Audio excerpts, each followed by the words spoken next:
자, 5월 20일 사도행전 24장 1절부터 21절까지의 말씀입니다. 오늘 말씀도 길죠? 요즘 주로 길어요, 이렇게.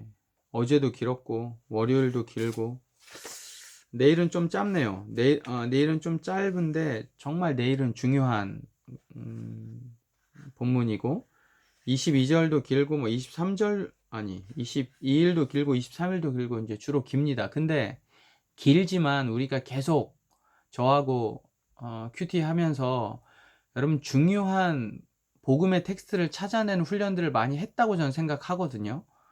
이제 이게 내용이 있지만 이게 부연이냐, 다시 한번 이야기하는데, 성경은 우리에게 구원을 주는 책이에요. 그러니까 구원 역사를 기록해 놓은 책이라고요. 그러니까 성경 안에서 구원 역사를 찾아낼 수 있어야 돼. 성경 전체가 구원 역사죠. 그런데 그 구원 역사 속에서 복음, 핵심적인 복음의 메시지를 찾아내는 게 매우 중요합니다. 그러니까 우리를 구원으로 이끌어 가는 것은 성경이 맞아요. 성경이라고 대답하는 게 맞다고요. 우리를 구원으로 이끌어가는 건 성경이에요. 그러나 더 중요하게 이야기하면 성경 안에 있는 복음이라고요. 다시요. 우리를 구원으로 이끌어가는 건 성경이에요. 그러나 더 정확하게 이야기하면 성경 안에 있는 복음이 우리를 구원으로 이끌어간다고요. 그러니까 오늘 말씀도 1절부터 21절까지 보면 우리를 구원으로 이끌어가는 복음의 텍스트가 뭐가 있느냐를 찾아보는 거예요. 길지만 1절부터 10절까지, 1절부터 9절까지에 보면 변호사 더둘로가 이야기를 하잖아요. 고발인으로서 그들이 그 총독 앞에 사도 바울을 고발한 내용, 왜 고발했는지에 대해서 이야기를 한단 말이에요. 근데 이게 복음이에요? 이건 복음하고는 좀 달라요. 그러니까 이건 부연 설명한 느낌처럼 영어로 이야기하면 부사구 처리를 하면 된다고요. 그런데 이제 중요하게 우리가 조금 바라봐야 할 것들은, 복음의 텍스트까지는 아니지만 중요하게 바라봐야 할 것이, 예를 들면 5절에 보면 우리가 보니 이 사람은 전염병 같은 자라, 천하에 흩어진 유대인들을 다 소유하게 하는 자다, 나사렛 이단의 우두머리다, 뭐 이런 표현들이 있단 말이죠. 이게 이제 사도 바울을 가리키는 거고 결국 기독교인들을 가리키는 건데, 여러분 사도행전 17장 6절에 보면 데살로니가에서 사람들이 뭐라고 이야기하냐면 천하를 어지럽게 했던 이들이 라고 이야기를 해요. 천하를 어지럽게 하는. 오늘 말씀해 보면 천하에 있는, 세상에 있는 다 유대인들을 소유하게 하는 자다라는 거죠. 여러분, 기독교는, 복음은 천하를, 세상을 움직이게 하는 거예요. 소동하게 하는 거예요. 근데 생각해 보세요. 세상이 가는 방향 그대로 가면, 세상 사람들과 함께 가면 마찰이 별로 없어요. 예, 소리가 날 일이 없어요. 그러나 세상이 가는 방향에 반대로 가려고 하면 소리가 있는 거고 마찰이 있는 거예요. 여러분, 이게 오늘 여러분과 저에게 인사이트를 준다고 생각합니다. 우리가 세상을 거스려 갈 수 있는, 근데 이럴 수 있잖아요. 세상이 가끔씩 똑바로 가는데 우리가 거슬려질 때가 있어요. 저는 그게 요즘 교회의 위기라고 봐요.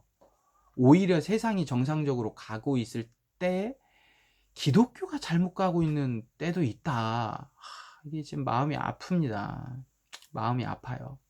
근데 어찌 되던 간에 궁극적으로 세상은 죄의 길로 갑니다. 예, 이건 필연이에요. 근데 그 틈바구니 속에서 진리를 찾아내는 그 노력이 오늘 사도 바울에게 있었고, 저희들 그리고 교회 공동체가 있어야 된다고 생각이 되어져요. 그 다음에 이제 두 번째 단락이 10절부터 보면, 그가 대답하여 이렇게 하면서 이제 사도 바울이 변론을 하기 시작합니다. 그 답에. 이게 21절까지 쭉 이어지는데, 여기에서의 핵심 포인트, 복음의 메시지가 뭘까요? 복음의 메시지가 중요한데, 여러분 댓글을 한번 달아보세요. 댓글. 각자 자기의 생각들을, 요즘 댓글 몇 개 안 달리거든요. 근데 그냥 듣고, 이게 이제 쌍방 간의 소통이 안 되니까 여러분들이 잘 찾고 있는지 모르겠어요. 근데 한번 영상을 듣고 있으면 중단하고 과연 복음의 텍스트가 뭔지, 절이라도 한번 적어 보세요.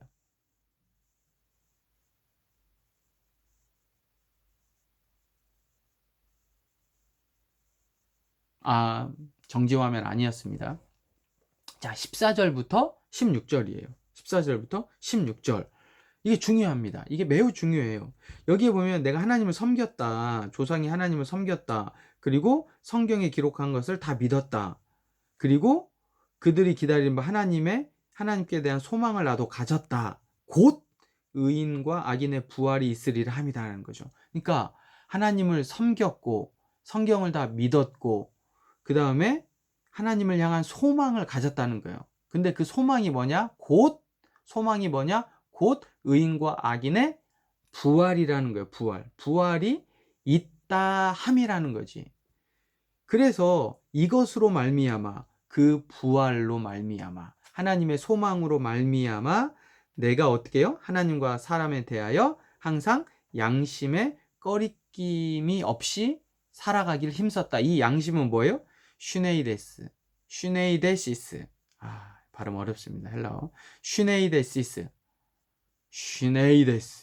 이게 뭐예요? 이해하다, 깨닫다, 하나님과 함께 보다라는 거예요. 그러니까 이 복음의 텍스트가 내가 조상이 하나님을 믿었다는 거죠. 아브라함부터 시작되었던 하나님을 믿었고 구약에 기록된 말씀을 다 믿었고 섬겼고 죄송합니다. 이거 편집해 주세요. 편집. 자, 조상이 하나님을 섬겼고 구약에 기록된 모든 성경들을 다 믿었고 그들이 기다리는 바 하나님에 대한 소망을 내가 가졌다는 거예요. 근데 그 소망은 뭐냐? 곧 부활이에요. 부활. 그리고 이것으로 말미암아 내가 양심에 따라 살았다는 거죠. 양심이라는 건 뭐예요? 도덕적인 양심, 윤리적인 양심뿐만 아니라 하나님과 함께 이해하고 생각하고 고민하고 깨닫고 하나님과 함께 보는 것. 이게 핵심이에요. 고로 핵심은 부활입니다. 우리가 부활이 있기에 하나님에 대한 소망을 가질 수 있어요. 부활이 있기에 내가 곰곰이 생각하면서 하나님과 함께 보면서 이해하면서 깨달아지는 거예요. 이게 양심이잖아요. 양심대로 살 수 있는 거예요. 결국 핵심은 뭐예요? 부활이에요. 사도 바울이 이야기하는 건.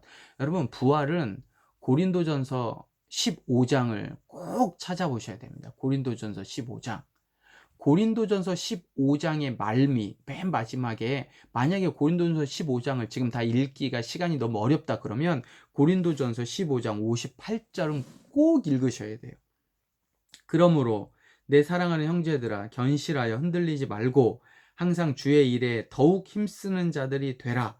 이는 너희 수고가 주 안에서 헛되지 않은 줄 알미라. 그러므로 1절부터 57절까지 쭉 부활에 대해서 이야기한 다음에 그러므로 내 사랑하는 형제들아 견실하여 흔들리지 말고 항상 주의 일에 더욱 힘쓰는 자들이 되라. 이는 너희의 수고가 주 안에서 헛되지 않은 줄 알미라.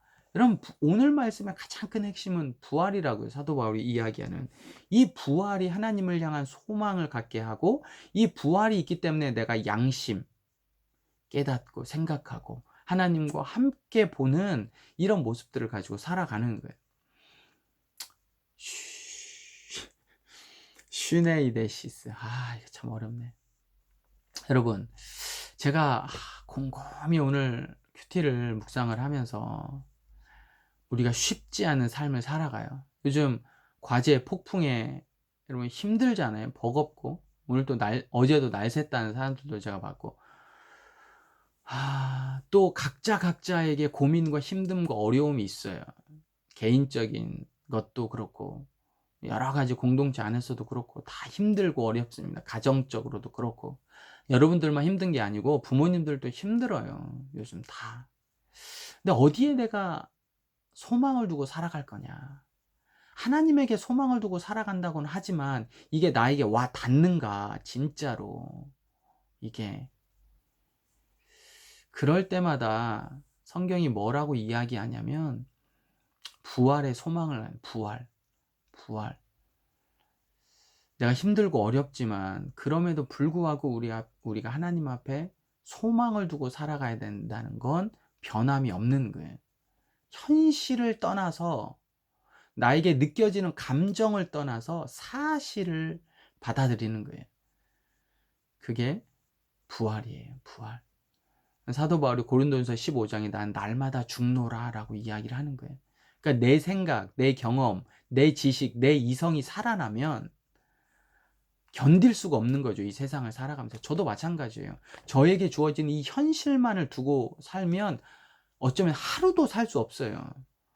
그런데 소망을 갖는 거예요. 뭐?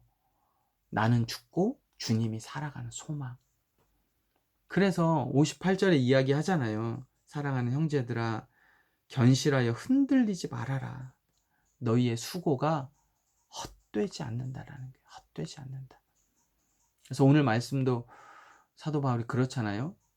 힘들고 어려운 그 현실 속에서 왜 감옥에 갇혀 있잖아요. 지금 억울하게. 근데 사도 바울을 붙잡고 있는 건 부활이에요. 부활. 내가 죽고 주님이 나를 통해 다시 살아나시는 것. 이 소망이 부활이 그래서 양심대로 하나님과 함께 깨닫고 생각하게 되는 거예요. 내가 진짜 어렵지만 양심이 있다라는 건 깨달아진다는 거예요. 하나님이 왜 이렇게 어려움을 주셨을까? 여러 가지 제가 더 잔소리를 하고 싶지만, 제가 오늘 큐티를 하면서 깨닫는 걸 나누고 싶지만, 여러분들도 동일하게 주님이 나누어 주시기를 바라는 마음, 힘들지만 부활의 소망을 가지고 함께 갑시다. 화이팅. 할 수 있어.